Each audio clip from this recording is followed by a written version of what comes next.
Hi, I'm Andy Mattingly, and in today's Save It Up video, we're going to talk about one of the more exciting times in a couple's life together, and that's when they're bringing home their first child. Well, actually, we'll back up, and planning for your first child is what I really want to talk about.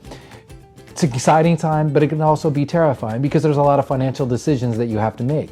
So one of the great ways that you can plan for bringing your first child home, and one of your big decisions is, are you still both going to work, is that you can put together a budget of what it's going to be like when you have that new child at home. So if you're putting that budget together, things you have to think about is, how much is it going to cost for food? How much is it going to cost for diapers? How much is it going to cost for doctors, increased medical insurance costs at work, all of those types of things. So you can kind of put that budget together and say, okay, this is what we have to live on. And if one is going to stay at home, you can start living 4 or 5 months before you have the baby on one income. And then you can see if you can make it. You can use the other income to save so that you can build up a bigger emergency fund.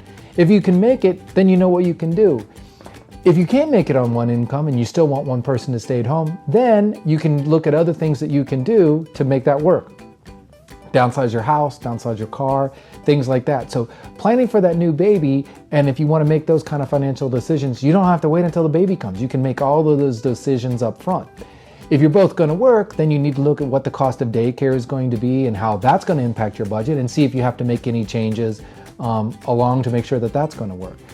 Longer term planning for a baby can come after the baby gets at home, but those would be things like education, or do you need a bigger car? Even if it's a less expensive car, does it need to be bigger? Things like that. So if you want more information about all types of planning activities and specifically planning for a baby, make sure you visit our Save It Up page on forumcu.com. Thank you.